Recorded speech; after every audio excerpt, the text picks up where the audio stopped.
Bienvenue pour notre analyse, notre décortiquage de la demi-finale de Top Chef 2025, celle du 25 juin. Oui, bonjour Sam. Une demi-finale toujours très attendue. Exactement. Le contexte, il est simple. 3 candidats, Grégoire, Quentin et Charlie. Mais attention, que 2 places pour la grande finale. C'est ça. L'enjeu est énorme. Et on se base sur un résumé pour cette discussion. Tout à fait. Et le format C'est le classique des demi, non? Absolument. C'est redoutable. Chaque candidat impose un thème, ses contraintes aux deux autres.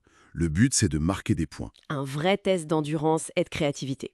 Allez, on plonge dedans, on commence avec l'épreuve de Charlie. Le thème, viande sans viande. Ah oui, le fameux trompe-l'œil. Créer l'illusion d'un plat de viande, tant visuellement qu'au goût, mais sans en utiliser une miette. Pas simple.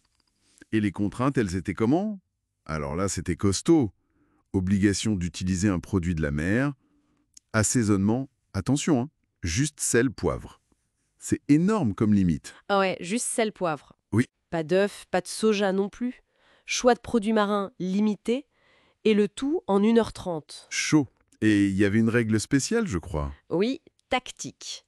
Si Charlie gagnait son épreuve, personne ne marquait de points. Un moyen de bloquer le jeu d'entrée. Malin. Bon, alors qu'est-ce qu'ils ont fait? Charlie? Charlie, il est parti sur un bœuf bourguignon, mais avec des Saint-Jacques. Fallait y penser. Ok. Et les autres? Quentin, lui aussi Saint-Jacques, mais pour revisiter une blanquette de veau. D'accord. Et Grégoire? Grégoire, plus audacieux peut-être. Un tartare, façon bœuf, mais à base de maquereau. Maquereau. Fallait oser ça. Résultat, c'est Charlie qui gagne. Son illusion a été jugée parfaite. Le plat bluffant, incroyable. Donc, pari réussi pour lui. Personne ne marque de points sur cette première manche. Exactement, il a maîtrisé son sujet et neutralisé les autres. C'est très habile. Bon, après ce premier round stratégique, on passe à l'épreuve de Quentin. Et là, le thème est surprenant. Ah oui, là on sort des clous. Intégrer l'oignon, l'ail et l'échalote dans un dessert. Waouh, ça c'est déstabilisant quand même. Carrément, c'est un vrai défi d'équilibre. Ces saveurs fortes, typées salées, dans du sucré. Et les contraintes en plus? 3 préparations distinctes. Pas de tarte, pas de tatin, pas de fruits non plus pour aider. Et une glace obligatoire avec un des 3 ingrédients. Toujours 1h30. Ok, alors Quentin qui impose ça, il a fait quoi? Il a tenté une assiette assez complexe, ganache oignon au chocolat, une glace à l'ail mais adoucie. Glace à l'ail, faut gérer ça. Oui, c'est ça. Et aussi une purée de topinambour, un gel oignon vinaigre. Très technique. Et les autres, Grégoire? Grégoire, lui, glace chocolat et ail fumé, des croûtons à l'ail, oignons caramélisés. Et Charlie? Et glace à l'ail aussi, et une échalote confit. Mais alors le verdict? Eh bien, énorme surprise, c'est Charlie qui gagne cette épreuve. Ah bon? Il bat Quentin sur son propre thème. Exactement. Charlie marque 1 point. C'est assez fou cette capacité à s'approprier un défi aussi personnel et à convaincre, même si, apparemment, le dessert de Quentin était très bon aussi. Impressionnant Charlie sur ces 2 premières épreuves. Du coup, on arrive à la 3e, celle de Grégoire, et là, changement radical d'ambiance, non? Ah oui, totalement. Fini la créativité débridée. Grégoire demande une reproduction. À l'identique. À l'identique de quoi, Sam? D'un plat signature de Joël Robuchon, le fameux œuf en double cuisson. Là, c'est la technique pure, la précision absolue.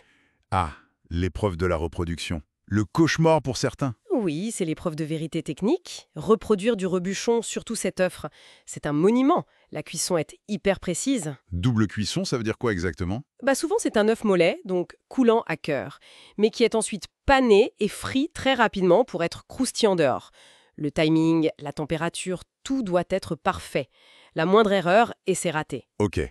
Alors, comment ils s'en sont sortis? Grégoire qui a choisi ça. Lui, il connaissait bien la recette, visiblement. Son dressage était nickel, d'après le résumé. Mais son œuf était un peu surcuit. Ah, le détail qui tue. Et Charlie? Charlie, lui, semblait moins à l'aise avec cet exercice de copie pure. Quelques petites imperfections de dressage, mais son œuf, lui, était parfaitement cuit. L'inverse de Grégoire, donc. Intéressant. Et Quentin? Quentin, il a eu quelques soucis techniques pendant la préparation, apparemment, mais au final, un résultat de qualité et un œuf très bien cuit aussi. Donc, si je résume, Un dressage parfait, mais œuf un peu trop cuit pour Grégoire. Un œuf parfait, mais dressage moins nickel pour Charlie. Et un bon résultat avec œuf parfait pour Quentin, malgré des difficultés. C'est à peu près ça. Alors, la question c'est qui a gagné cette épreuve cruciale? Qui a le mieux maîtrisé cette technique rebouchon? Et surtout, qui sont les deux finalistes? Qui saute juste avant la finale? Eh ben, le résumé nous laisse sur notre faim. Ah non, pas de réponse. Non, pas de nom du gagnant de l'épreuve, ni de l'éliminé. Il faut aller voir le replay sur M6+. Le suspense est total. Bon, d'accord. Mais on peut quand même noter la performance de Charlie, non? Il domine les deux premières épreuves très différentes. Oui, il a montré une créativité et une adaptabilité assez bluffantes. Cette dernière épreuve, très technique, c'était peut-être son point faible, ou au contraire, l'occasion de montrer qu'il sait tout faire. On ne sait pas. C'est ça qui est fascinant. On a eu l'audace créative, le détournement, face à la rigueur technique, la fidélité. Et ça pose une question finalement. Oui? Dans la haute cuisine aujourd'hui, qu'est-ce qui pèse le plus lourd? Est-ce que c'est cette créativité, cette audace, quitte à avoir des petites imperfections? Ou est-ce que c'est la perfection technique, la maîtrise absolue du classique? C'est une excellente question. Où est le juste équilibre pour devenir un très grand chef star? Est-ce que l'audace finit toujours par primer ou est-ce que la technique reste la base incontournable? Voilà de quoi réfléchir en attendant la finale.